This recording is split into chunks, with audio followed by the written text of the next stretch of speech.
I can see the potential. So here are the things that I did today in this section. So I added in the normal scripted spawning zombies back in. Before there was just some standing there as placeholder.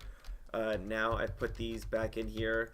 These are almost copied word for word out of an old Half-Life 2 map where they kind of come up from the water and spawn a bunch of effects and stuff like that. Which was really nice, and they already had like all these things that would prevent the player from glitching them out and stuff like that. So I just kind of copied what they did instead of messing around with it for a whole bunch on my end, and renamed them to work for my map. So I went ahead and placed those back in and got the pacing for them down. So when Alex comes over here to help you, you know, as soon as you come out, this guy spawns here, this first one, and then when you start to progress through the different sections here, more start spawning, and then there's a good pace to it. And eventually, when you make your way to this truck over here, I have a few spawn over here, and Alex, not being able to see that, she runs over here, and I'm gonna have some boards on like a window. I still have to mess with the architecture for this wall here, but basically I'm gonna break the windows out so that she can just shoot out the window. Next thing, so after we added the surprise zombies back in, I moved this the door here, the exit door for Alex, over here. It used to be right here, and I moved it over here. And the reason why I did that is because over here, it's almost like directly in front of the player, which is nice. So when they open the door, they see it's the first thing they see. The other bit is when it was over here, you really had to come all the way over and look through it in order to see the car and the battery and the wire. And sometimes it wasn't as easy to see because when you were over here, you were kind of looking this way. And some players might just get over here and be like, okay, well, I'm not going through there, and then turn around. And I really want them to see the car and the battery. So when it's straightforward like this, it's really easy to see the car back here with the battery and the wires. There's pretty much no question about it. Before there was sort of like I have to like crick my neck over here, you know, kind of thing. I didn't really like that. So moving it over here solves that. And also I flipped the door so it opens towards Alex and not the player. That way if they're over here, there's no way for them to get stuck behind the door or anything like that. So that's why I did that. Next one. Yes, we cleaned up the Alex shotgun entities that I also ripped straight out of episode 1, which was nice because I remembered her getting a shotgun in the hospital level, and I wanted her to get a shotgun here because it's going to be a lot of fun for her and Alex to just plow through a whole bunch of zombies. Now the art look for this section will eventually be, what I want to do is to make sense of this whole like why these gates are electrified and everything like that. I wanted to put some rebel, like this was a rebel holdup spot that obviously doesn't exist anymore. It got hit by some zombies, the head crabs, and that's why all these zombies are in here. So I'll be doing that and arting it up in the fashion of like a rebel base. So once we cleaned up the entities, put them on the wall over here, this is where the rebels would get their weapons and things like that. So that'll be nice. Hold on a second.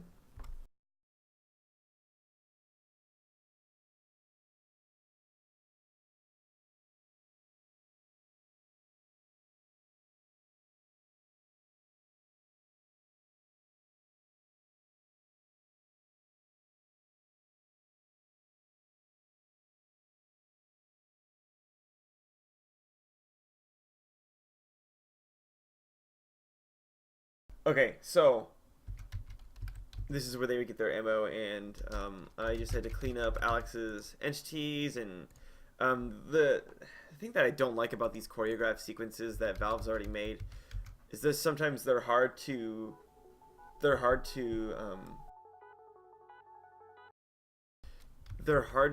figure out what they're interacting with without diving into the face poser files for them, and right now my face poser isn't really working, and I would need to extract this scene file in order to do it. So it's a lot of work just to see what they are doing. So it was nice to be able to just open episode 1, grab the files, grab the entities, and paste them into my map, and just clean them up a little bit, and get the actors just right so that it'll work. And Alex just runs over here and she uses it. It's fine.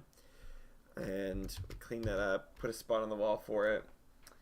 Next, I cleaned up some of this section back here. So there used to be a fence here with a shotgun on the other side. So that was where you got the shotgun. But I really didn't like that. After like starting to add in some more things here, I realized that the Alex shotgun that's over here, I want her to get it when the player gets it, so I don't want to like have it back here or in a later section.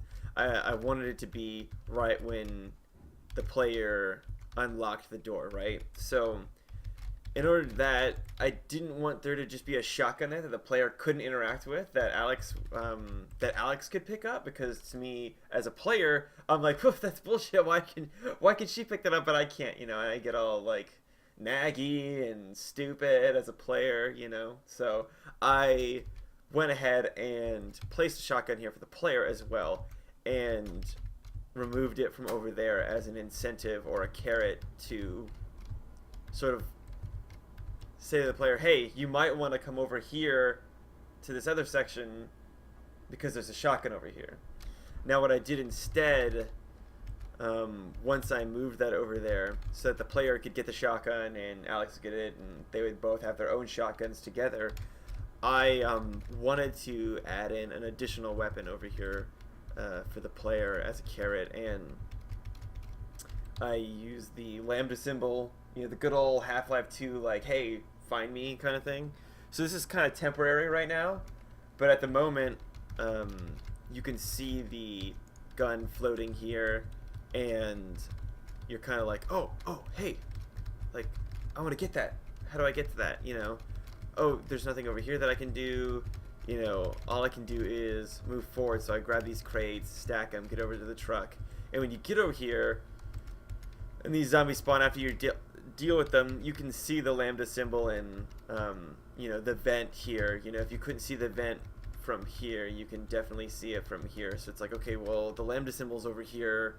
Maybe there's something over there. You know, I see the pipe. You know, I could probably climb up there somehow. So the player would be thinking, let me get over there.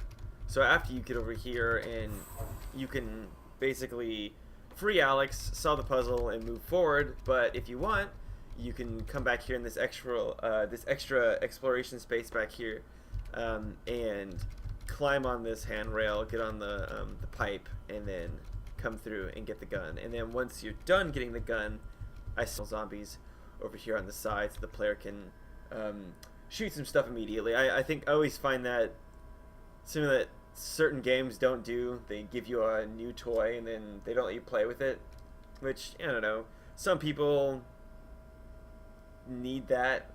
That's like in their mind. They're like, oh, I just got this, I need to fire it, it's a brand new weapon, I have to do something. So that is there for them. And let me see, what else did I add? So that's why I did that. I removed the shotgun, put it over there for the player and Alex, added in a little Half-Life 2 secret here, and we went ahead and added in an additional zombie closet over here in the back.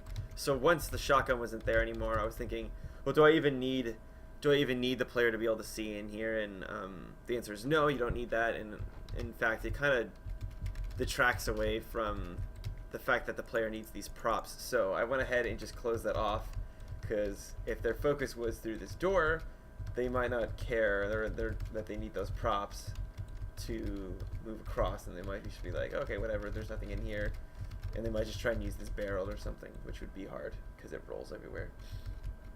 So closing that off kind of helped that out, and adding in the closet over here gave the player more things to shoot at, especially if they went ahead and got the shotgun first and then decided to come back. As soon as you hit this trigger right here, I have some zombies break down this door, and come out after the player so you could shoot them. And if you don't have the shotgun by then, Alex is still over here. She's still got your back, and you could kind of train the zombies to follow you closer to Alex so she can shoot them. And you have a crowbar, so you should be okay anyways. So that was one of the other things that we added, and see, I think that's it. Temp, I added additional shotgun to the side in case the player misses it. Added secret spot. Player pick up the revolver. Added zombie closet.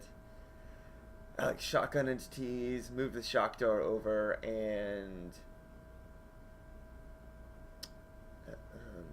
hey, thanks for stopping by, Master Paxson. And we added the surprise zombie spawns back in as well.